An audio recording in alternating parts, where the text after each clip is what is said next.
നമസ്കാരം. ലൂസ് ടോക്കിലേക്ക് സ്വാഗതം. നമസ്കാരം. നമ്മുടെ chief secretary Jayathilak, doctor Jayathilak 2 വർഷത്തിലധികം മുഖ്യമന്ത്രി രണ്ട് മുഖ്യമന്ത്രിയുടെ ചീഫ് സെക്രട്ടറി ആയിരുന്നു. അദ്ദേഹം ചീഫ് സെക്രട്ടറിയെ തുടരുമോ നമ്മളൊരു സംശയം പ്രകടിപ്പിച്ചിരുന്നു. യഥാർത്ഥത്തിൽ അദ്ദേഹത്തെ ചീഫ് സെക്രട്ടറി സ്ഥാനത്ത് മാറ്റണമായിരുന്നു. അതിനുള്ള സർക്കാരിന് പ്രൊവിഷൻ ഉണ്ട്. സർക്കാരിന്റെ തീരുമാനമാണ്. DGPയുടെ കാര്യത്തിൽ മാത്രം ചെറിയ 2 വർഷം സർവീസ് കൊടുക്കുന്നുണ്ട്. അത് എന്തുകൊണ്ടാണെന്ന് വെച്ചാൽ ക്രമസമാധാനവും ഇൻവെസ്റ്റിഗേഷനുമുള്ള ഒരു ചുമതലയുള്ള DGP ആണല്ലോ. മാത്രവുമല്ല, ഈ നിയമപരമായി അതൊരു സ്വതന്ത്ര ചുമതലയാണ്. അതായത് പൊളിറ്റിക്കൽ ഇടപെടലുണ്ടാകാൻ പാടില്ല. അതേസമയം ചീഫ് സെക്രട്ടറി എന്ന് പറയുന്നത് ഗവൺമെന്റിന്റെ സെക്രട്ടറിയാണ്. ഗവൺമെന്റ് പോളിസികളെല്ലാം തീരുമാനിക്കേണ്ട ആളാണ്. ഈ തീരുമാനിക്കേണ്ടതല്ല, ഗവൺമെന്റ് തീരുമാനിക്കുന്ന പോളിസികൾ നടപ്പിലാക്കേണ്ട ആളാണ്. അപ്പോൾ അയാളെ മാറ്റാൻ സർക്കാരിന് അധികാരമുണ്ട്. യഥാർത്ഥത്തിൽ ഒരു അഴിമതിക്കാരനായ ചീഫ് സെക്രട്ടറി, നിരവധി അഴിമതി കേസുകൾ, കുറേ വർഷങ്ങൾക്ക് ശേഷം ഇത്രയധികം അപഖ്യാതിയായിട്ട് മറ്റൊരു ചീഫ് സെക്രട്ടറി സംശയമാണ്. നിരവധി അഴിമതി കേസുകളിൽ ആരോപണ വിധേയനാണ്. ഈ അയാൾ സ്പൈസസ് ബോർഡിന്റെ ചെയർമാനായിരുന്നപ്പോൾ സ്വന്തം ഭാര്യ, അന്ന് കാമുകിയായിരുന്നു, കാമുകിയുടെ പേരിൽ ഒരു ട്രാവൽ ഏജൻസി രജിസ്റ്റർ ചെയ്തിട്ട് കോടിക്കണക്കിന് രൂപയുടെ ഫ്ലൈറ്റ് ടിക്കറ്റ് കൊടുത്തു. പിന്നെ അവരുടെ മകളെ എങ്ങാണ്ട് അവിടെ എന്തോ ഒരു വലിയ പദവിയിൽ നിയമിച്ചു. ആദിവാസികളുടെ ഭൂമി ബന്ധപ്പെട്ട ഒരു ആരോപണമുണ്ട്. ഇതിനേക്കാൾ പറഞ്ഞാൽ മുട്ടിൽ മരമുറിയുമായി ബന്ധപ്പെട്ട ഉത്തരവ് ഇറക്കി കൊടുത്ത ഇയാളാണ്. എല്ലാ അർത്ഥത്തിലും ഒരു വിവാദ നായകനെ. മാത്രമല്ല മറ്റൊരു പ്രത്യേകതയുള്ളത്, മറ്റ് മുൻ ചീഫ് സെക്രട്ടറിമാരെ പോലെ ഇവിടെ നിന്ന് വിരമിക്കുമ്പോൾ അടുത്ത പദവിയില്ല. ഇതായതുകൊണ്ട് VD സതീശൻ അയാൾ എന്തിനെ സംരക്ഷിച്ചു എന്നൊരു പിടികിട്ട കഥയാണ്. മാത്രമല്ല, അയാൾ ഇരുന്നത് കൊണ്ടാണ് ഈ അശോകിനെയും പ്രശാന്തിനെയും അക്കമഡേറ്റ് ചെയ്യാൻ വൈകിപ്പോയതും അവരെ ഇപ്പോഴും വേണ്ടതുപോലെ അക്കമഡേറ്റ് ചെയ്യാത്തതും. പ്രശാന്തിന്റെ കാര്യം വളരെ ചെറിയൊരു പോസ്റ്റിലേക്കാണല്ലോ പുള്ളി കൊടുത്തേക്കാൻ വകുപ്പ്, അതാണല്ലോ. അതെ. പിന്നെ പകരം രണ്ടാമത് വന്നിരിക്കുന്ന വിശ്വാസിന് അദ്ദേഹമാണ് സീനിയർ മോസ്റ്റ്. അദ്ദേഹവും ഈ സർക്കാരിന്റെ ഭാഗമായിരുന്നു, ആഭ്യന്തര സെക്രട്ടറി ആയിരുന്നു. KR ജ്യോതിലാൽ എന്ന് പറഞ്ഞ മറ്റൊരു ഉന്നത. പിന്നെ ഇതിന്റെ ഒരു വകുപ്പ് ഞാൻ മനസ്സിലാക്കുന്നത് എന്തുകൊണ്ടാണെന്ന് ഞാൻ അന്വേഷിച്ചപ്പോൾ മനസ്സിലാകുന്ന കാര്യം എന്ന് വെച്ചാൽ, ഈ ഭരണം തുടങ്ങുമ്പോൾ തന്നെ സർക്കാർ ഉദ്യോഗസ്ഥന്മാരോട് ഗുസ്തി വേണ്ട, അവരുമായിട്ട് സഹകരിച്ചു പോയാൽ മതി എന്ന നിലപാടാണ്. അപ്പോൾ സീനിയോറിറ്റി നോക്കിയാൽ ഈ വിശ്വാസനയാണ് ഈ ചീഫ് സെക്രട്ടറി ആവേണ്ടത്. പക്ഷെ ഒരു കുഴപ്പം എന്നാ വെച്ചാൽ 2.5 കൊല്ലമാണ് അദ്ദേഹത്തിന് ഇനി പദവി. 2028 സെപ്റ്റംബർ അടുത്തതിന് കാലം 2.5 കൊല്ലമാണ് പദവി. അപ്പോൾ ഈ അടുത്ത് KR ജ്യോതിലാലിന് വളരെ കുറച്ച് മാസങ്ങളെ കിട്ടുള്ളൂ പറയപ്പെടുന്നത്. മാത്രമല്ല വേറൊരാളുണ്ട്, രാജുനാരായണ സ്വാമി. അങ്ങേര് ഇപ്പോഴും അഡീഷണൽ ചീഫ് സെക്രട്ടറി ആയിട്ടില്ല. അല്ല, അതാണ് അതിന് പുള്ളി ഏതാണ്ട് കുറെ കാലം പുറത്ത് നിന്നതല്ലേ. പുള്ളിയുടെ കയ്യിൽ എനിക്ക് റാങ്ക് ഹോൾഡർ ആയിരുന്നു, എല്ലാ റാങ്കായിരുന്നു അദ്ദേഹം. പക്ഷെ അദ്ദേഹത്തിന് പ്രായോഗിക ബുദ്ധി ലെവലേശമില്ല. ആർക്കും അദ്ദേഹത്തെ കേന്ദ്രം വരെ കൊണ്ടുപോയതാണ്. അതിൻ്റെ അവിടെ നിന്ന് സദാനന്ദ എന്താണ് കർണാടക സദാനന്ദ ഗൗഡ അദ്ദേഹം ഓടിച്ചതാണ് കേന്ദ്രത്തിൽ നിന്ന്. അതായത് ഈ പാവത്താനാണ്, അഴിമതിക്കാരനാണെന്ന് എനിക്ക് തോന്നുന്നില്ല. മിടുക്ക് കൂടിപ്പോയി എന്ന് പറഞ്ഞു. മിടുക്കല്ല, അക്കാഡമിക് ജ്ഞാനമുണ്ട്, അതാണ് പ്രായോഗിക ജ്ഞാനമില്ല. എനിക്കറിയാൻ കാര്യം, ഈ സുനിൽകുമാർ 2016 സുനിൽകുമാർ മന്ത്രിയാവുമ്പോൾ, 2016 കഴിഞ്ഞ ഒന്നാം കൃഷി മന്ത്രിയായിരുന്നു. എനിക്ക് പേഴ്സണലി സുനിൽകുമാറിനെ പരിചയം ഉണ്ടായിരുന്നു. പിന്നെയാണല്ലോ ഉടക്കാവുന്നത്. അപ്പം ഞാൻ അദ്ദേഹത്തിൻ്റെ അടുത്ത് ശുപാർശ ചെയ്തു, നിങ്ങൾ ഈ രാജുനാരായണ സ്വാമിയെ കൃഷി സെക്രട്ടറി എടുക്കും. കുറേ കാലത്തിന് ശേഷം അദ്ദേഹത്തിന് കിട്ടിയൊരു നല്ല വകുപ്പാണ്.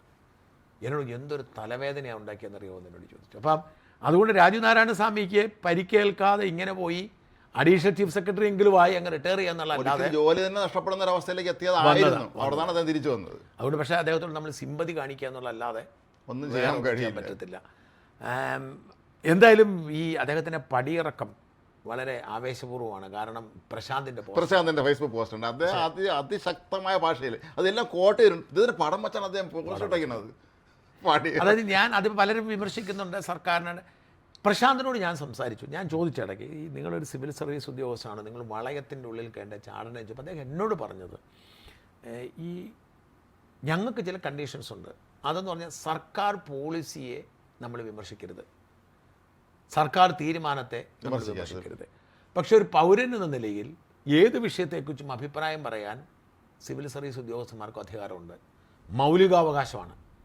അതുകൊണ്ട് ഒരാൾ അഴിമതിക്കാരനാണെങ്കിൽ അയാൾ അഴിമതിക്കാരനാണെന്ന് പറയാനുള്ള അധികാരം ഫണ്ടമെന്റൽ റൈറ്റ്. വക്കീല അറിയാമല്ലോ, വക്കീലായിട്ട് പ്രാക്ടീസ് ചെയ്യുമ്പോൾ ഇത് കിട്ടിയ സിവിൽ സർവീസ് കിട്ടിയ ആളാണ്. പിന്നെ പുള്ളിയുടെ ഒരു കൂസലില്ലായ്മയുണ്ട്.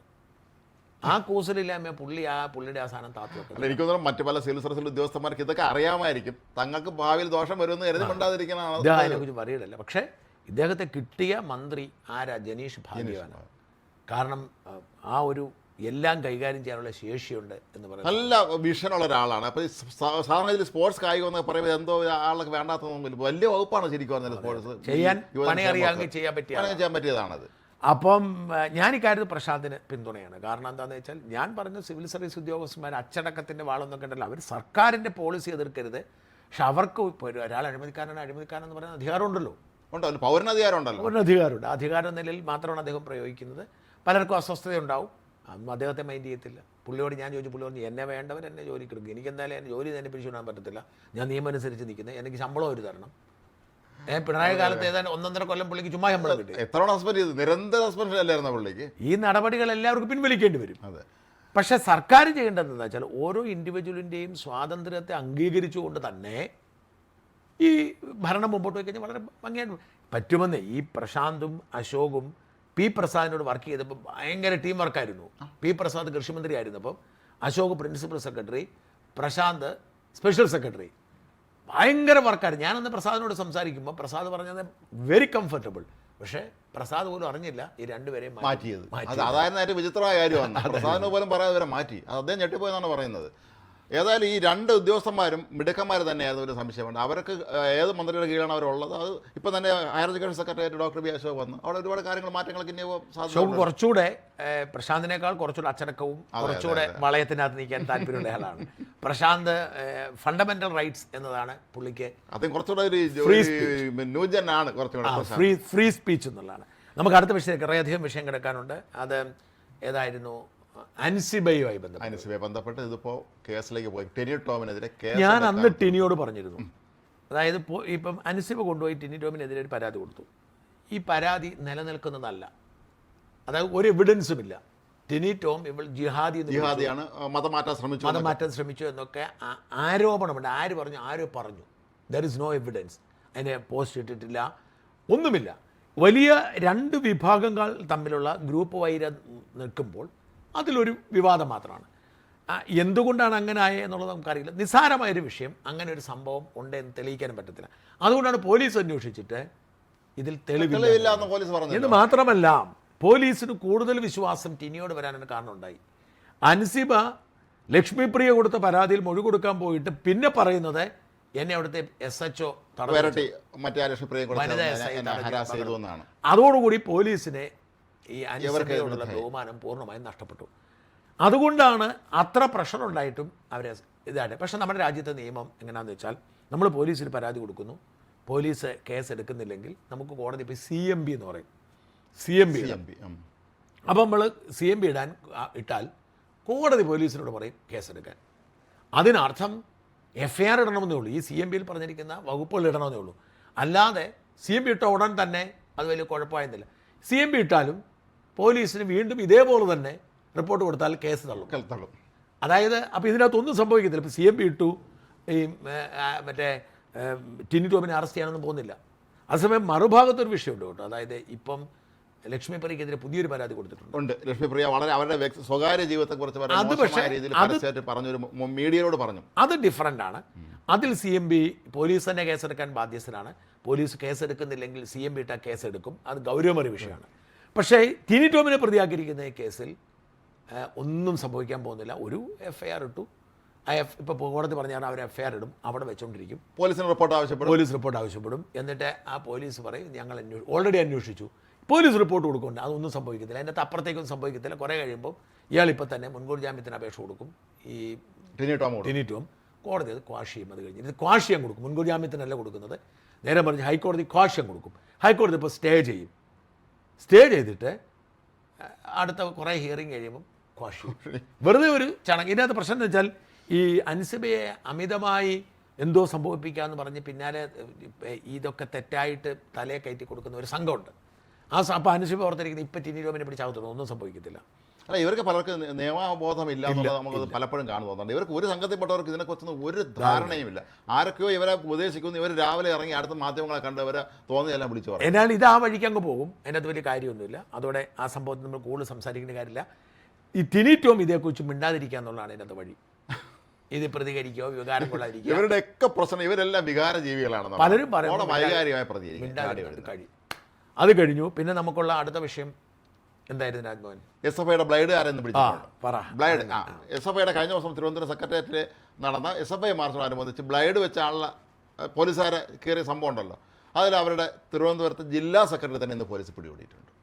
ഈ അയാളെ പേരിൽ നല്ല വകുപ്പ് ചേർത്താണ് കേസെടുക്കുന്നത്. കഴിഞ്ഞ ദിവസം മറ്റൊരു കാട്ടാക്കട സ്വദേശിയായ ഒരു SFI നേതാവിനെ പിടിക്കുന്നത്. അയാൾ വലിയ നേതാവല്ല, പ്രവർത്തകനായിരുന്നു. അപ്പോൾ ഇത് ജില്ലാ സെക്രട്ടറി തന്നെയാണ് പിടികൂടിയിരിക്കുന്നത്. ഇതിൻ്റെ അകത്ത് ഞാനത് പറയുന്നത് ഈ സെൽഫ് ഗോൾ ആണ് ഇവർ ചെയ്തുകൊണ്ടിരിക്കുന്നത്. മൊത്തം സെൽഫ് ഗോളാണ്. മൊത്തം സെൽഫ് ഗോൾ. ഇപ്പം നിയമസഭയിൽ നടക്കുന്നത് കണ്ട് എന്തൊക്കെയാണ് ഓരോ ദിവസവും വാലിച്ച് കയറുക. നമ്മുടെയൊക്കെ സുഹൃത്താണ് സജീന്ദ്രൻ. അതെ, സജീന്ദ്രൻ അല്ല, ഈ സജീന്ദ്രൻ ഇത്രയും തമാശ പറഞ്ഞ ആളെ എനിക്കറിയില്ല. എനിക്കല്ല, ഞാൻ ലൈബ്രറി അടുത്ത് പറയുകയും ചെയ്തു, സജീന്ദ്രൻ ഇങ്ങനെ തമാശ പറഞ്ഞ എനിക്ക് മാത്രം സജീന്ദ്രൻ സീരിയസ് ആയിട്ടാണ് തമാശ പറയുന്നത്. അല്ല, ഈ സീരിയസ് ആയിട്ട് പറഞ്ഞ തമാശന് ഭയങ്കര ഒരു value കൂടുതലാണ്.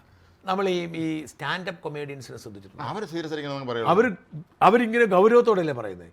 അപ്പം ഈ സജീന്ദ്രൻ നമ്മളോട് സംസാരിക്കുമ്പോൾ അയാൾ വളരെ പതുങ്ങി സംസാരിക്കുന്ന ഒരു മനുഷ്യനാണ്. ഞങ്ങൾ പലപ്പോഴും പറയാറുണ്ടായിരുന്ന കാര്യമാണ്, സജീന്ദ്രൻ കുറച്ചുകൂടെ ഇടിച്ച് മുന്നേ നിൽക്കണം നമ്മൾ പലപ്പോഴും പണ്ട് പറയുമായിരുന്നു. ഈ സജീന്ദ്രൻ സഭയിൽ മൈക്ക് കൈ കിട്ടി അടിച്ച് തകർത്ത് തരിപ്പണമാക്കി.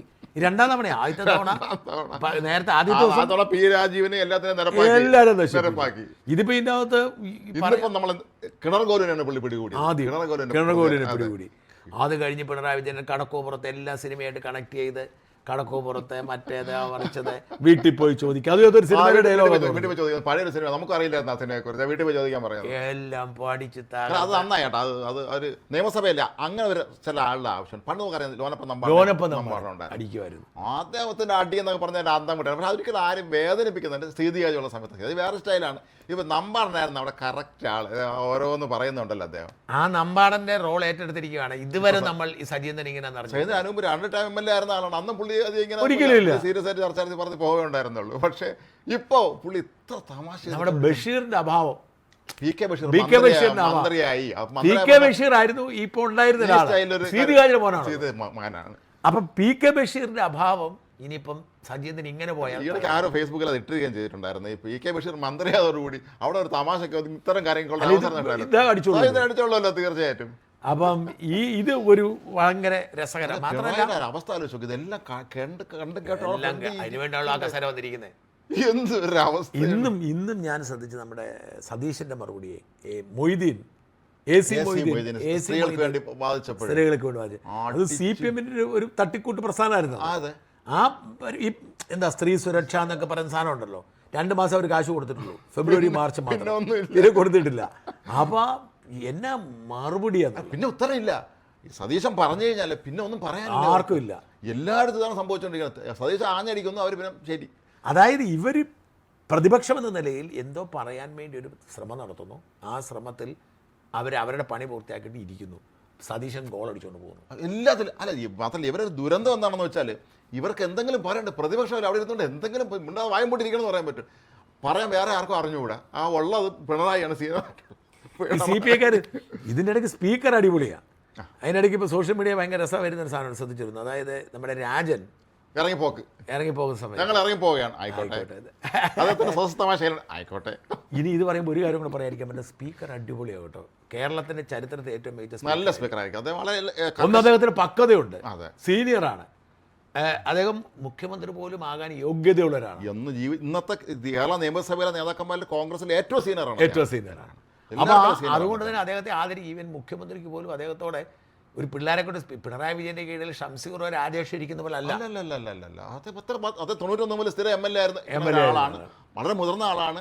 ഈ ഒരുപക്ഷെ BD സച്ചി ഉൾപ്പെടെയുള്ള ഒരു KSU സ്കൂളിൽ പഠിക്കുന്ന കാലത്ത് KSUവിന്റെ സംസ്ഥാന പ്രസിഡന്റ് ആയിരുന്ന ആളാണ്. അതിലും സീനിയർ ആയിരുന്നു. നല്ല പ്രായ വ്യത്യാസം, 75 വയസ്സുണ്ട് അദ്ദേഹത്തിന്. അതെ, അപ്പൊ നല്ല വ്യത്യാസം. 75 വയസ്സ്. ഇങ്ങനെ 60, 62 ഉണ്ട്. അപ്പോൾ വ്യത്യാസം നോക്കി 13 കൊല്ലത്ത് വ്യത്യാസമുണ്ട്. നമ്മളിന്ന് ഓഫീസിൽ നിന്നിപ്പോൾ നമ്മുടെ ഡെസ്കിൽ സംസാരിക്കരുത്. പല സ്പീക്കർമാർക്ക് വെച്ചാൽ വാക്കാൻ പുരുഷോത്തമൻ ഒരു രക്ഷയും കാണില്ല. അദ്ദേഹം വളരെ കർക്കശക്കാരനാണ്. വർക്കല രാധാകൃഷ്ണൻ അദ്ദേഹം നിയമത്തിൻ്റെ ആളാണ്. അതനുസരിച്ചെല്ലാം ചെയ്യിക്കോളൂ. 6 ഭാഷകളുടെ MLA സ്ഥാനം തെറിപ്പിച്ച ആളാണ് വർക്കല രാധാകൃഷ്ണൻ. പക്ഷെ ഇദ്ദേഹമാണെങ്കിൽ നേരെ തിരിച്ചാണ്. അത് AP കുര്യൻ കർക്കശക്കാരനായിരുന്നു. പക്ഷെ ഇദ്ദേഹം വളരെ അതല്ല പണ്ടൊക്കെ നല്ല സ്പീക്കർമാരായിരുന്നു. VM സുധീരൻ സ്പീക്കറായിരുന്നു. സ്പീക്കറായിരുന്നു. പക്ഷേ പിന്നീട് ഈ ഷംസീർ, എനിക്ക് പിള്ളേർ വന്നു ഈ രാധാകൃഷ്ണൻ എം തുടങ്ങുന്നത്. വിജയകുമാർ കമ്പാരിറ്റീവ്ലി ചെറുപ്പമായിരുന്നു സ്പീക്കറാവും. അപ്പൊ അങ്ങനെ സ്പീക്കർമാരുടെ പദവിയിൽ ഉണ്ടായിരിക്കുന്ന ഒരു ശരിയാണ് കേട്ടോ. അത് പഴയതല്ല, സീനിയേഴ്സ്. ആരായിരുന്നു കഴിഞ്ഞ തവണ മറ്റേ ഉമ്മൻചാണ്ടി സർക്കാരിന്റെ കാലത്ത് ആരായിരുന്നു? ഉമ്മൻചാണ്ടി സർക്കാരിന്റെ കാലത്ത് സ്പീക്കറായിരുന്നത് ശക്തനാടായിരുന്നു. ശക്തനാട് കുറച്ചാലും സ്പീക്കറായിരുന്നു. അതൊരു ജി കാർത്തികൻ സ്പീക്കറായിരുന്നു. അന്തരിച്ചപ്പോഴാണ് ശക്തനാട് കാർത്തികൻ സ്പീക്കറായിരുന്നു. മന്ത്രി ആവേണ്ട ആളായിരുന്നു. പിന്നെ അങ്ങനെ അതിന്റെ ഒരു മോഹം KPC പ്രസിഡന്റ് ആവുക എന്നുള്ളതായിരുന്നു കേട്ടോ. യോഗ്യതയുണ്ടായിരുന്നു. യോഗ്യതയുണ്ടായിരുന്നു. പക്ഷെ അദ്ദേഹത്തിന്റെ ഒരു ജീവിതത്തിന്റെ ദുഃഖം അതായിരുന്നു. അദ്ദേഹത്തിന്റെ ഒരു കപ്പാസിറ്റി, അതിന്റെ സീനിയോറിറ്റിയൊക്കെ വെച്ച് KPC പ്രസിഡന്റ് ആവേണ്ട ആളാണ്. അപ്പൊ ഈ ഒരു ഗ്യാപ്പ് എല്ലാം ഫില്ല് ചെയ്താണ് ഇദ്ദേഹം സ്പീക്കറായത്. ഇപ്പൊ ഇതിനകത്ത് ഈ ഒരു കാര്യം മനസ്സിലാക്കേണ്ടത്, അഴിമതി താല്പര്യം ഇല്ലെങ്കിൽ ശരിക്കും കിട്ടാവുന്ന ഏറ്റവും നല്ല പദവി സ്പീക്കറാണ്. എല്ലാവരും സാറെന്ന് വിളിക്കണ്ടേ? മുഖ്യമന്ത്രി സാറെന്ന് വിളിക്കുന്നത് മാത്രമല്ല, ഭയങ്കര രസം. ചരിത്രത്തിന്റെ ഭാഗമല്ലേ? നല്ല രസം അദ്ദേഹം ഈ സ്പീക്കർ തിരുവഞ്ചൂർ രാധാകൃഷ്ണന്റെ സ്പീക്കർ എന്ന നിലയിലുള്ള വർത്താനം ഒരു ഉപദേശ രൂപേണയുള്ള അല്ലേ കേട്ടിരിക്കുന്നത്. മൊത്തം അദ്ദേഹം ചിരിച്ച് വളരെ പ്ലസന്റായ ഒരു മനുഷ്യനാണ്. അദ്ദേഹം ദേഷ്യപ്പെടുക, വളം വെക്കുക, അങ്ങനൊന്നും ചെയ്യില്ല. മറ്റു പലരും കർക്കശക്കാരായിരുന്നെങ്കിൽ പോലും ഇദ്ദേഹം വളരെ പക്ഷേ ഇടപെടേണ്ടത് ഇടപെടുകയും ചെയ്യും. ഇടയ്ക്ക് നിയമസഭയിൽ അങ്ങോട്ടും ഇങ്ങോട്ടും പലരും ഇറങ്ങി നടന്നപ്പോൾ അദ്ദേഹം പറഞ്ഞു ഇത് നടക്കാൻ പറ്റില്ലെന്ന് പറഞ്ഞു. അവിടെ ഇരുന്ന് ചർച്ച പങ്കെടുക്കാം. അപ്പോൾ ഈ സാഹചര്യത്തിൽ വേണം നമ്മൾ ഈ പറഞ്ഞ ബ്ലേഡുകാരനെ കാണാം. അത് വളരെ രസകരമാണ്. ഈ ബ്ലേഡ് എവിടെ നിന്ന് വന്നു എന്നുള്ളതാണ് ചോദ്യം. അപ്പോൾ ഇവർ നാടകം നടത്തി. ഇവർ കൂടെ വന്ന ഏതൊരുത്തനെ പിടിച്ച് ഷർട്ട് പൊക്കിയിട്ട് അവൻ്റെ ഷർട്ടിൽ തന്നെ ഈ ബ്ലേഡ് കൊണ്ട് വരച്ചു. പക്ഷേ ഷർട്ടിന് കുഴപ്പമൊന്നും സംഭവിച്ചിട്ടില്ലേ? അതാണ് അന്ന് മാങ്കൂട്ടം ഷർട്ട് മുറിയാതെ എങ്ങനെ പുറത്ത് ബ്ലേഡ് കണ്ടുപിടിച്ചു. അപ്പൊ എനിക്ക് ഈ CPMകാർ ഇപ്പോൾ വെക്കുന്ന വെടിയല്ല അവരുടെ കുണ്ടിക്ക് തന്നെ കൊള്ളുക. എല്ലാം അങ്ങോട്ട് വെക്കുന്നു, എല്ലാം അവരുടെ ആസനത്തിൽ വന്ന് കൊള്ളുന്ന അവസ്ഥ എന്തോ ഒരു ദയനീയമായ. ആലോചിക്കുക, ഇതിപ്പോ ബ്ലേഡിന്റെ കാര്യത്തിൽ നാണക്കേടുണ്ടാവുന്നു, കാഫിർ സ്ക്രീൻഷോട്ട് ഉണ്ടാവുന്നു, അതിനു മുമ്പ് കഴുത്തുളുക്കുണ്ടാവുന്നു, രക്ഷാപ്രവർത്തനം സംഭവിക്കുന്നു, എല്ലാം മുഖ്യമന്ത്രി ആക്കുമെന്ന് പറഞ്ഞ് CPM നേതാവ് അതെ അതെ അതെ അതെ അതെ CPM നേതാവ് KC-ക്ക് വേണ്ടി ഫ്ലെക്സ് അറിഞ്ഞില്ല അദ്ദേഹം പറഞ്ഞത്. ഈ CPM-ന് ഒരു ഗതികെട്ട അവസ്ഥ. ഇതെല്ലാം സാക്ഷ്യം വഹിച്ച് അവിടെ ഇരിക്കേണ്ടി വരികയാണ് പ്രതിപക്ഷ നേതാവിന് അദ്ദേഹത്തിന്. അത് നമ്മൾ ഇന്ത്യൻ സ്പിരിച്വാലിറ്റി പറയും സർവം സാക്ഷിഭൂതം എന്നാണ്. എല്ലാം കണ്ടോണ്ടിരിക്കണമെന്നാണ് നമ്മൾ. കറക്റ്റ് സർവ്വസാക്ഷിഭൂതമാണ് അദ്ദേഹം. കാരണഭൂതരുമാണ് അദ്ദേഹം. അതുകൊണ്ട് അദ്ദേഹം അവിടെ ഭൂതമാണ് കണ്ടോണ്ടിരിക്കുക. അല്ലെ അവസ്ഥ ആലോചിച്ച് നോക്ക്. ഇപ്പം പണ്ട് തമിഴ്നാട്ടിൽ ഈ ജയലളിത വസ്ത്രാക്ഷേപം ചെയ്യാൻ ശ്രമിച്ച സംഭവം ഉണ്ടല്ലോ നിയമസഭയിൽ വെച്ച്. അപ്പോൾ അടുത്ത തവണ തെരഞ്ഞെടുപ്പിൽ DMK-ലെ മുഴുവൻ പേരും തോറ്റ് കരുണാനിധി മാത്രമേ ജയിച്ചുള്ളൂ. ജയിപ്പിച്ചു എന്നാണ് പറയപ്പെടുന്നത്. കാരണം ഇവിടെ കൊണ്ടുവന്ന് ഇരുത്തിയിട്ട് അത് അല്ല, ഈ കാരണം ഒരാളെ ജയിച്ചുള്ളൂ. ഇപ്പം ഇയാൾ വന്നു കഴിഞ്ഞാൽ വസ്ത്രാക്ഷേപം ഉറപ്പായിരുന്നു. കരുണാനിധി വന്നില്ല. അതിനെ അറിയാവുന്ന കാര്യം. അപ്പോൾ അതുപോലെ പിണറായി വിജയൻ സത്യം പറഞ്ഞാൽ തവണ മത്സരിക്കരുതായിരുന്നു. കാരണം ഇത് മുഴുവൻ കേൾക്കാൻ സതീന്ദ്രൻ പറഞ്ഞതുപോലെ മറ്റേ ചന്തുവിന്റെ ജീവിതം ബാക്കി എന്നുള്ള അവസ്ഥയിൽ അവസാനം ചന്തുവിന്റെ ജീവിതം ബാക്കി സതീന്ദ്രൻ നമ്മൾ വോട്ട് ചെയ്യേണ്ടി വരുമെന്ന് ഇവിടെ. എന്തായാലും CPM-ന്റെ ഒരു വല്ലാത്ത ഗതികേടിന്റെ ബ്ലേഡ് തിരിച്ചുകൊണ്ട് നിരന്തരം, അതായത് തെരഞ്ഞെടുപ്പും കഴിഞ്ഞ് ഇലക്ഷനും കഴിഞ്ഞ് സർക്കാർ ഉണ്ടാക്കിയപ്പോൾ 2 മാസം കഴിഞ്ഞു ഇവർ പുറത്താക്കപ്പെട്ടിട്ട്. ഈ 2 മാസം കഴിഞ്ഞിട്ടും ഇവർക്കുണ്ടാവുന്ന നാണക്കേടും തിരിച്ചടിയും ഒന്നും തീരുന്നില്ല എന്നുള്ളത്. അല്ല, അത് മാത്രമല്ല, ഇവർക്ക് ഒന്നും പറയാനും വരുന്നില്ലല്ലോ. എന്തെങ്കിലും പറഞ്ഞു കഴിഞ്ഞാൽ അത് തിരിച്ചവർക്ക് ഒന്ന് കൊള്ളുന്നു എന്നുള്ളതായിട്ട് വലിയ പ്രശ്നം. അപ്പം മറുപടിയാണ് അവിടെ. നമുക്ക് നമ്മുടെ പ്രധാനപ്പെട്ട വിഷയത്തിലേക്ക് കിടക്കാം. ഇന്നത്തെ ചർച്ചാ വിഷയം വാസ്തവത്തിൽ അതാണ്. കേരളത്തിലെ മാധ്യമങ്ങൾ വേണ്ടതുപോലെ ചർച്ച ചെയ്തിട്ടില്ല പോയ ഒരു വിഷയമാണ്. ആ ചർച്ച ചെയ്യാതെ പോയ വിഷയം എന്ന് പറയുന്നത് കൊളുക്കുമലയിലെ 100 ഏക്കർ സ്ഥലം, സർക്കാരിൻ്റെ 100 ഏക്കർ സ്ഥലം വനം വകുപ്പ് തിരികെ പിടിച്ചു എന്നുള്ളതാണ്. ഈ അടുത്ത കാലത്ത് അങ്ങനെ ഒരു 100 ഏക്കർ സ്ഥലം സർക്കാർ പിടിച്ചിട്ടില്ല. മൂന്നാറിൽ പണ്ട് VS ഇത്രയും വലിയ ദൗത്യം കൊണ്ട് IS-കാരനെ ബഹളം ഉണ്ടാക്കിയതല്ല, അവിടെ ഒന്നും സംഭവിക്കാം. വലിയ മൂന്നാർ ദൗത്യം, പൂച്ച, പട്ടി എന്നൊക്കെ പറഞ്ഞുകൊണ്ട് ഒരുപാട് ബഹളം വെക്കുകയും മാധ്യമങ്ങൾ വാർത്ത ചെയ്യുകയും ചെയ്തെങ്കിൽ വളരെ നിശബ്ദമായി ഇതൊരു വലിയ വിപ്ലവം തന്നെ നടത്തി. ആ വിപ്ലവം വിജയിച്ചിരിക്കുകയാണ്. അതിൽ ഭയങ്കര സംഭവമാണ് കേട്ടോ. അതൊരു നമുക്ക് വിശ്വസിക്കാൻ പറ്റുന്നില്ല ശരിക്കും പറഞ്ഞാൽ. അത് വിശദീകരിച്ച സംഭവം.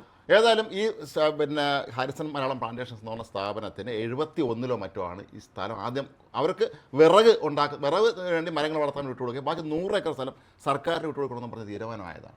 എന്നാൽ പിന്നീട് ഒരിക്കലും കേരളത്തിലെ ഈ ഉദ്യോഗസ്ഥന്മാർ എനിക്കത് 71 മുതൽ കിട്ടി, തർക്കമായി 75 മുതൽ കേസായി, 87 കോടതി വിധി വന്നു. കോടതി വിധി അനുസരിച്ച് 100 ഏക്കർ സ്ഥലം പൂർണ്ണമായി സർക്കാരിനെ ഏറ്റെടുക്കാം, ബാക്കി അവർക്ക് വിറക് ആവശ്യത്തിന് വേണ്ടി ഉപയോഗിക്കാം. ഇത് സംഭവിച്ചു. പക്ഷെ എന്നിട്ട് പിന്നെ സംഭവിച്ചതോ എന്ന് പറയൂ. അവസാനം ഒരു തന്റെ ഉദ്യോഗസ്ഥൻ വന്നു കഴിഞ്ഞാൽ അത്രയും കാലം, അതായത് ഈ 39 വർഷം ഇത് സർക്കാർ പിടിച്ചെടുക്കാൻ ശ്രമിക്കാതിരിക്കുകയോ അല്ലെങ്കിൽ അതിനവർ സമ്മതിക്കാതിരിക്കുകയോ കോർപ്പറേറ്റ് സ്ഥാപനമല്ലേ, കോർപ്പറേറ്റ് സ്ഥാപനമാണ്. ഈ സ്ഥലം, ഈ 100 ഏക്കർ സ്ഥലം ഇവർ ടൂറിസം പർപ്പസിനോട് ഉപയോഗിക്കും. ഓർക്കണം, വളരെ വളരെ നിർണായകമായ ആവാസ വ്യവസ്ഥയുള്ള മൃഗങ്ങളും മറ്റുമുള്ള വളരെ ഉയരത്തിലുള്ള സ്ഥലമാണെന്ന് പറയുന്നത്. ആ ഉയരത്തിൽ ടെന്റ് കെട്ടി ടൂറിസ്റ്റുകൾക്ക് കാശ് കൊടുക്കാൻ വേണ്ടി ഇവർ വെച്ചിട്ട് സ്ഥലമാണ്. ആ ടെന്റിനെ കുറിച്ച് കുറച്ചാളും ചില ആരോപണങ്ങൾ വന്നിരുന്നു. ആ ടെന്റുകൾ സുരക്ഷിതമല്ല എന്ന രീതിയിലും കുറച്ചാളും വന്നിരുന്നു. ഇവിടെയാണ് നമ്മൾ ഞാൻ എനിക്ക് വളരെ അഭിമാനത്തോടുകൂടി പറയാൻ പറ്റുന്നത് എന്താണെന്ന് വെച്ചാൽ, നമ്മൾ ഈ മുട്ടിൽ മരമുറി കേസിൻ്റെ പശ്ചാത്തലത്തിലേക്ക് പോകണം. മുട്ടിൽ മരമുറി കേസിൻ്റെ പശ്ചാത്തലം വിശദമായി മനസ്സിലാക്കിയാൽ ഇത് എങ്ങനെയാണെന്ന് വെച്ചാൽ, ഇപ്പോൾ ചീഫ് സെക്രട്ടറി ആയിട്ട് ഇന്ന് റിട്ടയർ ചെയ്യുന്ന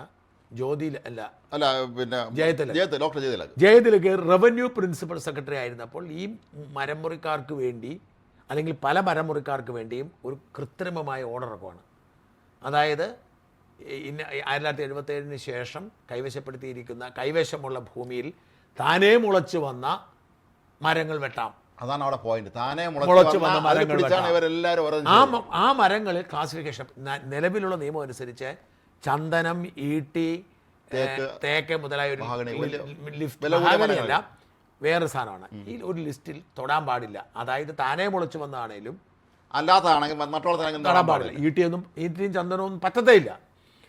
പക്ഷേ ഇത് ഇതിനകത്ത് ഉൾപ്പെട്ടില്ല. യഥാർത്ഥത്തിൽ അതൊരു ടെക്നിക്ക്, അത് നിലവിൽ ഓർഡറിന് ബാധകമാണ്. ഇത് പുതിയ ഓർഡർ ഈ താനേ മുളച്ചു വന്നതിൻ്റെ അകത്ത് മാത്രം ബാധകമെന്നുള്ളൂ. ഈ ഒരു പ്രശ്നം പരിഹരിക്കപ്പെടേണ്ട വിഷയമായിരുന്നു. കാരണം 77 നമ്മൾക്ക് ഈ പട്ടയത്തിൽ ശേഷമുള്ള മരം മുറിക്കാൻ നമുക്ക് പ്ലാവും ആഞ്ഞിനിയും പോലും മുറിക്കാൻ വയ്യാത്തൊരു സാഹചര്യമുണ്ട്. അത് അനുവാദം കൊടുക്കുന്നതിൽ തെറ്റില്ല. എന്നാൽ ഇതിനെ വളച്ചൊടിച്ച് ഇതിൻ്റെ അകത്ത് മറ്റേത് ഉൾപ്പെട്ടിട്ടുണ്ട്. ഏതേ മഹാഗണിയും ഈട്ടിയും തേക്കും ചന്ദനമൊക്കെ ഉൾപ്പെട്ടിട്ടുണ്ട് എന്ന തരത്തിൽ വലിയ തോതിൽ കേരളം മുഴുവൻ മരമുറി നടന്നു പല സ്ഥലങ്ങളിലും. ഇതിന് നേതൃത്വം കൊടുത്ത ഒരു സംഘം ഇവരായിരുന്നു, ഈ റിപ്പോർട്ടർ ചാനലോട്. കാരണം ഇവന്മാർ അടിമുടി തട്ടിപ്പുകാരാണ്. പല ബാങ്ക് ഫോൺ അടക്കം പല തട്ടിപ്പുകളും പല ബാങ്കുകളെ കബളിപ്പിക്കുന്നു, പലതരത്തിൽ തട്ടിപ്പുകൾ നടത്തി കഴിയുമ്പോൾ ഇവർക്ക് കണ്ടുപിടിച്ചു പറ്റും. അപ്പോൾ ഇവരെന്ത് ചെയ്തു, അന്നുണ്ടായിരുന്ന ഒരു ബാബുരാജ് എന്ന് പറഞ്ഞ മേപ്പാടി റേഞ്ച് ഓഫീസർ ബാബുരാജ്, ഈ ബാബുരാജിനെ ഭയപ്പെടുത്തി ഈ ഓർഡർ കാണിച്ച് ഉത്തരവ് മേടിച്ചിട്ട് ഈ വ്യാജരേഖകൾ ഉണ്ടാക്കി അവരെ ഈ ആദിവാസികളുടെ കൈവശം വരുന്ന ഈ മരങ്ങളെല്ലാം മുറിച്ചിട്ടു. അതും 500 വർഷമൊക്കെ പഴക്കമുള്ള മരങ്ങൾ മുറിച്ചിട്ടു. എന്നിട്ട് ഇത് ഇവരുടെ ഈ സൂര്യ ടിംബേഴ്സ് എന്ന് പറഞ്ഞുള്ള ഇവരുടെ പെരുമ്പാവൂർ എറണാകുളത്തുള്ള ഇവരുടെ ഇതിലേക്ക് കൊണ്ടുപോകണമെങ്കിൽ അതിന് പാസ് വേണം. അപ്പോൾ ഈ പാസിന് അപേക്ഷ കൊടുത്തിരിക്കുന്ന സമയത്താണ് ബാബുരാജ് ട്രാൻസ്ഫർ ആകുന്നതും പകരം ഷമീർ എന്ന് പറയുന്ന ഇടുക്കിയിൽ നിന്ന് ഒരു റേഞ്ച് അങ്ങോട്ട് വരുന്നതും. അപ്പോൾ ഈ ഷമീറിന് ഇടുക്കിയിലായിരുന്നപ്പോഴേ ഇതറിയാം, കാരണം നല്ല ഓഫീസറാണ്. അപ്പോൾ ഷമീർ പറഞ്ഞൊരു കാര്യമുണ്ട്, ഷമീർ തൻ്റെ സഹപ്രവർത്തകർ പറഞ്ഞൊരു കാര്യമുണ്ട്. സർക്കാർ ഉത്തരവുണ്ടെങ്കിലും നിയമത്തിനെതിരായ ഒരു ഉത്തരവിറക്കാൻ സർക്കാരിന് പറ്റില്ല, നടപ്പിലാക്കേണ്ട. നിയമം എന്താണോ അതനുസരിച്ച് നമുക്ക് ഈ എന്തായാലും പേരിന് ഓർഡർ അല്ലല്ലോ, സർക്കുലർ അല്ല, സർക്കാരിൻ്റെ ചട്ടം എന്തായാലും ആയിക്കോട്ടെ. ലോയും ആക്റ്റുമുണ്ട്, ചട്ടമുണ്ട്. ഈ നിയമം എന്താണോ ആ നിയമത്തിൽ പറഞ്ഞിരിക്കുന്നതിന് വ്യത്യസ്തമായ ഒരു ആക്ട് ഒരു സെക്രട്ടറിക്ക് ഇറക്കാൻ പറ്റത്തില്ല. അതുകൊണ്ട് ഇത് നടപ്പിലാക്കരുത് എന്ന വിശ്വാസക്കാരനാണ് ഷമീർ. പക്ഷെ ബാബുരാജിന് അങ്ങനെയല്ല, യുവമാരോട് ഉദ്യോഗസ്ഥൻ.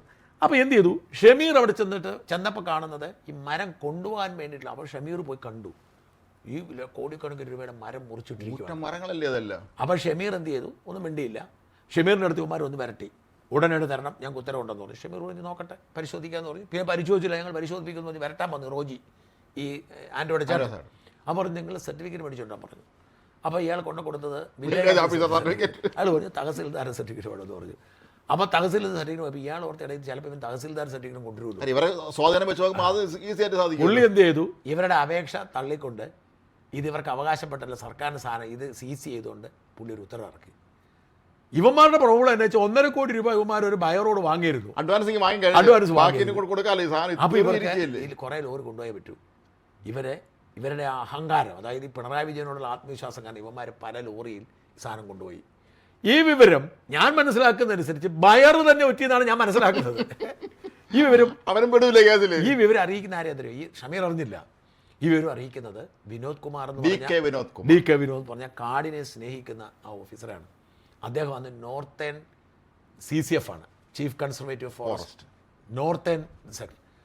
ഇദ്ദേഹം അപ്പം തന്നെ ഷമീറിനെ വിളിച്ചു പറഞ്ഞു, നിൻ്റെ കയ്യിൽ കസ്റ്റഡിയിരിക്കുന്ന സാധനം അവർ മോട്ടിച്ചു, തിരിച്ചു പിടിച്ചുകൊണ്ട് പോവുക, മോഷണ കേസിന് കേസെടുക്കാൻ പറഞ്ഞു. അതാണ് ഈ ആശാൻ അയാൾ അവന്മാരുടെ മടങ്ങാൻ ചെന്നിട്ട് ഈ ലോറി മുഴുവൻ തിരിച്ചു പിടിച്ച് ഈ വയനാട് കൊണ്ടുവന്നു. ഈ കൊണ്ടുപോയ ലോറി മുഴുവൻ അതേപടി ഇവന്മാർ അറസ്റ്റ് ചെയ്ത് ഇയാൾ തിരിച്ചു കൊണ്ടുവന്നു. ഇവരെ സ്വപ്നത്തിൽ കരുതിയില്ല ഇങ്ങനെ നീക്കം നടത്തുന്നത്. അപ്പോഴായപ്പോഴത്തേക്കും വാർത്തയായി, വിവാദമായി. അപ്പോൾ എന്ത് സംഭവിക്കുന്നു? AT സാജൻ എന്ന് പറയുന്ന ഒരു അതിന് കൺസർവേറ്ററാണ്, വിജിലൻസിൻ്റെയാണ്, CCF-നേക്കാൾ താഴെയാണ്. ഈ ACF, CF മുകളിൽ അതിന്റെ മുകളിലാന്ന് തോന്നുന്നു. അത് പലരുണ്ടെന്ന് തോന്നുന്നു. ചീഫ് കൺസർവേറ്റർ ഫോറസ്റ്റ് എന്ന് പറഞ്ഞാൽ ഇവരുടെ പ്രൊമോഷനാണ്. അത് ഓരോ ഇതിലുണ്ട്. IFS ആണ് ഇവരല്ല. പക്ഷെ അതിന്റെ ടോപ്പിലിരിക്കുന്നത് അതൊക്കെ മറ്റേ ഡയറക്ടർ അങ്ങനെ കണ്ടാണ്.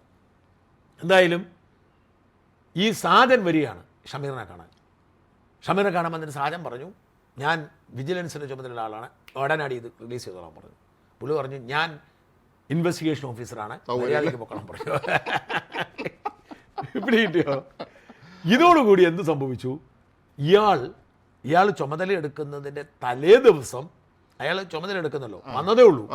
ആ വന്നതിൻ്റെ പിറ്റേ ദിവസം ഇടുക്കിയിൽ വേറെ, അവിടെ ഹൈറേഞ്ചിലെ വേറെ ഇയാളൊക്കെ പരിധിപ്പെടുന്ന വേറെ സ്ഥലത്തെ കാട്ടിലെ മരം മുറിച്ച് മാറ്റി ഇയാൾ നിയമവിരുദ്ധ മരം മാറ്റിച്ച് പറഞ്ഞ് ഒരു കേസ് ഷമീറിൻ്റെ പേര് കേസെടുത്തു. അപ്പോൾ ഇയാളോട് വന്നു. അപ്പം നമുക്ക് പോയി കാണാൻ പറഞ്ഞാൽ അവിടെ ചെല്ലുവാണ് ഇയാളെയും ആളുകളെയും കൂട്ടി. അപ്പം റോജിയുടെ ഡ്രൈവർ അവിടെ ഉണ്ട്. ഉണ്ടോ, ഇയാളാണ് മരം മുറിക്കാരൻ. അപ്പോൾ ഇദ്ദേഹം പറഞ്ഞു, ഈ മരത്തിൻ്റെ ഈ മുറിച്ചിരിക്കുന്ന മരം കിളുത്തിട്ട് ഒരാൾ പൊക്കമായി. ഏതാ ഞാൻ ചുമതല എടുത്തിട്ട് ഒരാഴ്ച ആയിട്ടുള്ളൂ. ഈ മരം മുറിച്ചിട്ട് അത് കിളുത്ത് വന്നിരിക്കുന്നത് ഒരാൾ പൊക്കമായി. അപ്പോൾ 1 കൊല്ലമെങ്കിലും അതിലെ മരം മുറിച്ചിട്ടു. 1, 2 ഈ മരം എവിടുത്തെയാ? പ്രൈവറ്റ് പാർട്ടിയുടെ പറമ്പിലാണ് ആണല്ലോ, അത് കാട്ടിലല്ല. അപ്പോൾ ഇയാൾ ഇതനുസരിച്ച് റിപ്പോർട്ട് കൊടുത്തു, ഇയാൾ അഴിമതി നടത്തിയത്. ഈ സമയത്ത് പക്ഷേ അവരുടെ മുകളിലിരിക്കുന്ന ആണല്ലോ വിനോദ് കുമാർ. ഈ വിനോദ് കുമാർ ഈ കംപ്ലീറ്റ് കഥ പറഞ്ഞ് റിപ്പോർട്ട് കൊടുത്ത് ഇവരെ സേവ് ചെയ്തു. ഈ സാജനെ മാറ്റുകയും ചെയ്തു. പക്ഷേ സാജന് ഇതിലൊരു അച്ചടക്ക നടപടി ഉണ്ടായില്ല, റിട്ടയർ ചെയ്ത് കഴിഞ്ഞു. അപ്പോൾ ഈ പറയുന്ന ഇപ്പം ഷമീർ, ഇപ്പം എനിക്കൊരു പാലക്കാടൻ കണ്ട് അയാൾ ACF ആയി.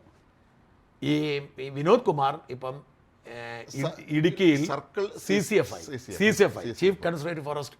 ഈ ഹൈറേഞ്ച് സർക്കിളിൻ്റെ നോർത്ത് ഏൺ സൈഡിൽ അങ്ങനെ പലയിടത്താണ് CCF ആയി. അപ്പം ഈ അവിടെ വന്നപ്പോഴാണ് ഇയാളുടെ ശ്രദ്ധയിൽപ്പെടുന്നത്, എടാ 100 ഏക്കർ സ്ഥലം കിടക്കുന്നു. അവിടെയാണ് നമ്മൾ മനസ്സിലാക്കേണ്ട ക്ലൈമാക്സ് എന്ന് പറഞ്ഞത്. എന്തുകൊണ്ട് ചെയ്യാൻ പറ്റി? ഇത് ഷിബു ബേബി ജോൺ മന്ത്രിയാകും ചെയ്യാൻ പറ്റി. ഞാൻ മന്ത്രി ഷിബുവിൻ്റെ ഓഫീസ് ഞാൻ വിളിച്ച് അന്വേഷിച്ചു. ഷിബുവിനെ വിളിക്കില്ല, കാരണം നിയമസഭയാണ് ഞാൻ വിളിച്ച് അദ്ദേഹം എടുക്കും. അപ്പോൾ പറഞ്ഞാൽ അതെ, ഞാൻ സാറിൻ്റെ അടുത്ത് ഞങ്ങളോട് ഇങ്ങനെ റിപ്പോർട്ട് വന്നു, ഞങ്ങൾ നിയമത്തിൻ്റെ വഴിക്ക് പോട്ടെ, ആ ഭൂമി ഏറ്റെടുക്കാനായിട്ട് വനംവകുപ്പിന് അധികാരം ഉണ്ടെങ്കിൽ ധൈര്യമായിട്ട് എടുത്തോളം പറഞ്ഞു. പിണറായിയുടെ കാലത്ത് അവർ ചോദിക്കത്തില്ല, നടക്കത്തില്ല. അതുകൊണ്ടുള്ള സാധനം സംരക്ഷിച്ചത്. അപ്പം ഇവർ ചെയ്തെന്താണെന്ന് വെച്ചാൽ വളരെ ശക്തമായ ഒരു ഉത്തരവ് കൊടുത്തു. ഈ പറയുന്ന വിനോദ് കുമാർ, മുമ്പ് പറഞ്ഞ മരംകുറി കേസിൽ ഇവരെ കുഴക്കത്തിലാക്കിയ വിനോദ് കുമാർ വളരെ കൃത്യമായ നീക്കങ്ങൾ നടത്തി സംഘമായിട്ട് അവിടെ പോകുന്നു. അതീവ രഹസ്യമായിട്ട് ചുമ്മാ പോയി 100 ഏക്കറാ നിസ്സാരമാണോ? വനമാണ്. അവിടെ പോയി സർവേ വെച്ച് അവർ അതിവിദഗ്ധമായി അതിർത്തി നിർണയിച്ച് അത് കംപ്ലീറ്റ്ലി കൺട്രോൾ ഏറ്റെടുത്ത് അവർ സ്വന്തമാക്കി കഴിഞ്ഞപ്പോഴാണ് ഇവരറിയുന്നത് ഈ സ്ഥലം കൈവിട്ടു. കമ്പനി അറിയുന്നത് അതിൻ്റെ അകത്തുള്ള ഈ സാധനമെല്ലാം ഒഴിപ്പിച്ച്, അതിൻ്റെ അകത്തുണ്ടായിരുന്ന ട്രെൻഡൊക്കെ ഉണ്ടല്ലോ, അതെല്ലാം ഒഴിപ്പിച്ച് സർക്കാർ ഭൂമി ഏറ്റെടുത്തു. അവിടെയാണ് ഞാൻ പറഞ്ഞത് ഷിബു ബേബി ജോൺ ചെയ്തൊരു വലിയ വിപ്ലവമാണ്. അത് റീൽസ് ഒന്നും ചെയ്യാൻ പോയില്ല, ഞാനാണ് അവിടെ പോയി 100 ഏക്കർ ഒന്നും ചെയ്യാൻ പറ്റില്ല. അവിടെയാണ് ഈ മന്ത്രി ഷിബു ബേബി ജോൺ ശരിക്കും പറഞ്ഞാൽ എനിക്ക് വലിയ നിരാശയുണ്ട് അദ്ദേഹം ഈ വകുപ്പിൽ വന്നത്. എന്നാന്ന് വെച്ചാൽ തൊഴിൽ വകുപ്പിൽ അദ്ദേഹം എത്തണ്ടായിരുന്നു. ഈ തൊഴിൽ മന്ത്രി ആയിരുന്നെങ്കിൽ ഇപ്പൊ ഈ സമരമൊന്നും ഒരിക്കലും ഇങ്ങനെ നീളത്തില്ല. കാരണം ഷിബു ബേബി ജോണിന് ഒരു കാര്യം പറയാനും ചെയ്യിപ്പിക്കാനും അറിയാം. ഈ ബിന്ദു കൃഷ്ണ പാവമാണ്. മാത്രമല്ല അതിന്റെ പിതാവിനെ കേരള കിസിഞ്ചർ എന്നാണ് വിളിച്ചിരുന്നത് ബേബി ജോൺ. കിസിഞ്ചറിനെ പോലെ കേരള കിസിഞ്ചർ എന്നാണ്. അപ്പോൾ അതുകൊണ്ട് അദ്ദേഹത്തിന് കേരളത്തിൽ എന്ത് രാഷ്ട്രീയമായ പ്രശ്നം വരുമ്പോൾ ഇടപെടുമായിരുന്ന ഒരാൾ baby John. Shibu baby John ആ തലത്തിൽ ഉയർന്നു കഴിഞ്ഞിരിക്കുന്നു എന്നുള്ളതാണ് ഇത് നമുക്ക് മനസ്സിലാക്കാൻ കഴിയുന്നത്. അപ്പോൾ ആ ഷിബു ബേബി ജോൺ അവിടെ പോയി. പക്ഷേ അദ്ദേഹം ഈ കാര്യത്തിൽ അത് മാത്രമല്ല, ഈ മലയോര കർഷകർക്ക് ഏറ്റവും അധികം തലവേദന ഉണ്ടാക്കുന്നത് വനം വകുപ്പ്. കാരണം അവരെ പറഞ്ഞിട്ട് കാര്യമില്ല, അവർ വനം സംരക്ഷിക്കാനായിട്ട് നിയോഗിക്കപ്പെട്ടവരാണ്. നമ്മൾ പലപ്പോഴും പറഞ്ഞിട്ടുണ്ട് എക്സൈസുകാരെയും പോലീസുകാരെക്കാളും മർദ്ദന്മാർ അവരെ പറഞ്ഞിട്ട് കാര്യമില്ല. കാരണം വനം സംരക്ഷിക്കുക എന്നുള്ള അവരുടെ പണി. അവർക്ക് മനുഷ്യനെ സംരക്ഷിക്കേണ്ട പണിയില്ല, മൃഗങ്ങളെ സംരക്ഷിക്കുന്ന പണിയുള്ളൂ. അവരതിനു വേണ്ടി അവർക്ക് ലഭ്യമായിരിക്കുന്ന എല്ലാ നിയമങ്ങളും ഉപയോഗിക്കും. വലിയ മാഫിയ ഉണ്ടെന്ന് ഓർക്കണം ഈ വനം വകുപ്പിൽ. വനമാഫിയ എന്ന് പറഞ്ഞാൽ നമുക്കറിയാലോ എല്ലായിടത്തും വനമാഫിയ. അപ്പോൾ ഇവരെന്താ ചെയ്യുന്നതെന്ന് വെച്ചാൽ ഇയാൾ വന്നതിന് ശേഷം അയാൾ കർഷക ഫ്രണ്ട്ലിയാണ്. അതായത് കാട്ടിലെ നീതി കാട്ടിൽ മതി, നാട്ടിൽ വേണ്ട എന്നുള്ളതാണ്. അതായത് മൃഗങ്ങളും മരങ്ങളും കാട്ടിൽ സംരക്ഷിക്കട്ടെ, കാടിന് പുറത്ത് ആ ഒരു നിലപാട് കർഷകർക്ക് അനുകൂലമായ നിലപാടുള്ള ആളാണ് മന്ത്രി ഷിബു. അതേസമയം കാട് ആരെങ്കിലും കൈവശപ്പെടുത്തിയാൽ അത് തിരിച്ചു പിടിക്കേണ്ട ബാധ്യത സർക്കാരിൻ്റെതാണ് എന്ന ബോധ്യവും അദ്ദേഹത്തിന്. ഈ വനം വകുപ്പ് മന്ത്രിയായി വീരേന്ദ്രകുമാർ ഒരു ദിവസം ഇരിക്കാൻ പറ്റിയിട്ടുള്ളൂ. പാർട്ടിയുടെ സമ്മർദ്ദം കൊണ്ട് രാജിക്കൊണ്ടെന്ന് പറ്റും. ഈ വനം മാഫിയുടെ സ്വാധീനം വീരേന്ദ്രകുമാർ പോലെ ഇത്രയും ശക്തനായ ഒരാളിന് ഒരു ദിവസം കഴിഞ്ഞപ്പോൾ രാജിക്കൊണ്ടു. അത് പക്ഷേ NM ജോസഫിനെ ആക്കി. എന്നാലും ഈ മരം മുറിക്കുന്നതുമായി ബന്ധപ്പെട്ട് പാർട്ടിക്കുള്ളിൽ വരുന്ന പ്രശ്നങ്ങൾ തന്നെയായിരുന്നു. പക്ഷേ ജോസഫ് കുഴപ്പക്കാരനായിരുന്നു. അല്ല അത് കുഴപ്പമില്ല. കോളേജ് സൗമ്യനായ ഒരു മനുഷ്യൻ, അദ്ദേഹം കുഴപ്പമില്ലാതെ കൊണ്ടുപോയി. പക്ഷേ വീരേന്ദ്രകുമാറിനെ പോലെ ശക്തനായ ഒരാളിന് പോലും പിടിച്ചിരിക്കാൻ കഴിയില്ല നമ്മൾ ഓർത്തോളണം. വനം വകുപ്പിൽ ശുഭേബിയുടെ വിജയം അവിടെയാണ്. അതുകൊണ്ട് എന്തായാലും ഇതൊരു വലിയ ഈ സർക്കാരിലെ ഏറ്റവും വലിയ വിപ്ലവം വാസ്തവത്തിൽ നടന്നിരിക്കുന്നത്. സത്യത്തിൽ ഇതിന് മാധ്യമങ്ങളൊന്നും ഒന്നും ചെയ്തില്ല. ഏറ്റവും വലിയ വിപ്ലവം നടന്നു ഇവിടെ. VS സാധിക്കാത്ത ഷിബു സാധിച്ചു എന്നുള്ളതാണ്. VS കടത്തി വെട്ടിക്കൊണ്ട് ഷിബു ഖസറി എന്നുള്ളതാണ്. പക്ഷേ നമുക്ക് നോക്കാം. എന്തായാലും ഒരു കാര്യം കൂടി പറഞ്ഞ് അവസാനിപ്പിക്കാം. നേഴ്സുമാരുടെ സമരം നീണ്ടുപോകുന്നു. ഇനി നമ്മൾ ഒരുപാട് സംസാരിച്ചാണ്. പാവപ്പെട്ട നേഴ്സുമാർക്ക് വേണ്ടി ശബ്ദിക്കുന്നവരൊക്കെ ജിഹാദികൾ ആയി വ്യാഖ്യാനിക്കപ്പെടുന്ന കാലമാണ്. എന്തായാലും ഒരു കാര്യത്തിൽ എനിക്ക് സന്തോഷമുണ്ട്. എൻ്റെ ജീവിതത്തിൽ ആദ്യമായിട്ടാണ് ഒരു വിശ്വാസി എന്ന നിലയിൽ ഞാൻ തുടരുമ്പോഴും ഞാനൊരു സഭാ മെത്രാനെതിരെ പരുഷമായ നിലപാട് സ്വീകരിച്ചത്. ആ നിലപാട് അംഗീകരിക്കപ്പെടുകയാണ്. കേരളത്തിലെ മുഴുവൻ വിശ്വാസികളും ബിഷപ്പിനെതിരാണ് എൻ്റെ നിലപാട്. ഇപ്പോൾ ഞാൻ ഉദാഹരണം, ദീപിക ദിനപത്രത്തിൽ ഇന്നലെ സീറോ മലബാർ സഭയുടെ പ്രതികരണം എന്നതിൻ്റെ അടിയിൽ മുഴുവൻ കമൻറ്റുകളും ഈ ബിഷപ്പിനെതിരാണ്. അതായത് വിശ്വാസികൾ മാത്രമല്ല സഭാ നേതൃത്വവും ഈ ബിഷപ്പിനെതിരാണ്. കാരണം അഹങ്കാരിയാണ് ഈ പറയുന്ന ബിഷപ്പ്. ഒരിക്കലും പാടില്ല. സ്നേഹമാണല്ലോ ക്രിസ്തുദേവന്റെ ഏറ്റവും വലിയ അഹങ്കാരിയാണ്. എന്തായാലും ഈ ആഴ്ച പരിഹരിക്കപ്പെടുമെന്ന് കരുതുന്നു. അതുകൊണ്ട് ഞാൻ നിരന്തരം എടുത്തിരിക്കുന്ന പരിപാടി ഈ ഒരാഴ്ച മുഴുവൻ. പണ്ട് അൻവർ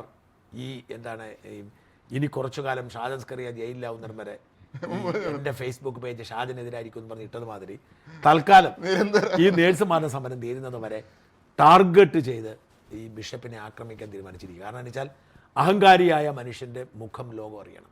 ഈ തൃശ്ശൂർ അതിരൂപതയുടേതാണ് ജൂബിലി മിഷനും മറ്റ് CMI സഭയുടെ. അത് ഞാൻ പിന്നെ ഇന്ന് രാവിലെ തൃശ്ശൂരിൽ. പക്ഷേ CMI സഭയുടെ പ്രശ്നം പ്രൊവിൻസ് ആണ്. ഉദാഹരണത്തിന് ഇത് തൃശ്ശൂർ പ്രൊവിൻസാണ്, അതേസമയം രാജഗിരി എറണാകുളം പ്രൊവിൻസാണ്. അപ്പോൾ എറണാകുളം പ്രൊവിൻസുകാർ കുറച്ചുകൂടെ മനുഷ്യത്വമുള്ളവരാണ്. അതുകൊണ്ട് അവർ പെട്ടെന്ന് രാജഗിരിയിലെ സമരം തീർത്തു. പക്ഷേ തൃശ്ശൂരിലെ ഈ മെത്രാനെ എല്ലാവർക്കും പേടിയാണ്. CMIക്കാർക്ക് തീർത്താൻ ആഗ്രഹമുണ്ട്. CMIക്കാണ് കുഴപ്പം. CMIയുടെ നിർമ്മാണ പ്രവർത്തനങ്ങളെല്ലാം നിയമവിരുദ്ധമാണ്. ഞാനതിന് വിവരാവകാശം അവർക്ക് ഭേദമാണ്. പക്ഷേ ഇവരുടെ പ്രോബ്ലം എന്ന് വെച്ചാൽ ബിഷപ്പിനെ പേടിയാണ്. ഞാൻ ഈ അമലക്കാർ അവർക്ക് തീർക്കണമെന്ന് ആഗ്രഹമുണ്ട്. ഒന്നാമത് അവരുടെ ആശുപത്രിയുടെ നിർമ്മാണം നമ്മൾ വിവരാവകാശം കൊടുത്തിട്ടുണ്ട്. വലിയ സ്ഥാപനമാണ്. പിന്നെ അവർ പറഞ്ഞ ചില കാര്യങ്ങൾ ന്യായമാണ്. കാരണം ഇത് കമ്പാരിറ്റീവ്ലി ജൂബിലിയിലെ അമലയിലൊക്കെ, പ്രത്യേകിച്ച് ജൂബിലിയിലെ ചികിത്സാ ചെലവ് കുറവാണ്. പക്ഷേ എന്തുകൊണ്ട് നേഴ്സുമാർക്ക് ശമ്പളം കൊടുക്കും? മനുഷ്യരല്ലേ, അവർ കുടുംബ പ്രവർത്തനം. 25 വർഷം ജോലി ചെയ്യുന്നവർക്ക് 43,000. അതും ഈ നേഴ്സുമാർക്ക് വർഷങ്ങളായിട്ട് ഇവർ സമരം ചെയ്ത് കൊണ്ടുവന്നു. ഇവർ എപ്പോഴാ പണ്ടെത്ര 2011 UN തുടങ്ങുന്നതിന് വരെ 3,000 രൂപ താഴെ ഉള്ളൂ. UN സമരം ചെയ്ത് കൊണ്ടുവന്നു. അപ്പോൾ എന്തായാലും ആ സമരം വിജയിക്കുന്ന ലക്ഷണം കാണിച്ചു തുടങ്ങുന്നു. കാരണം ഈ രണ്ടെണ്ണമാണല്ലോ പിടിവാശി. എന്തായാലും എല്ലാം പരിഹരിക്കുമെന്ന് പ്രതീക്ഷിക്കാം. ഷിബു ബേബി ജോണിൻ്റെ ദിനമാണ്. മാധ്യമങ്ങൾ ആഘോഷിക്കുന്നില്ലെങ്കിലും നന്ദി.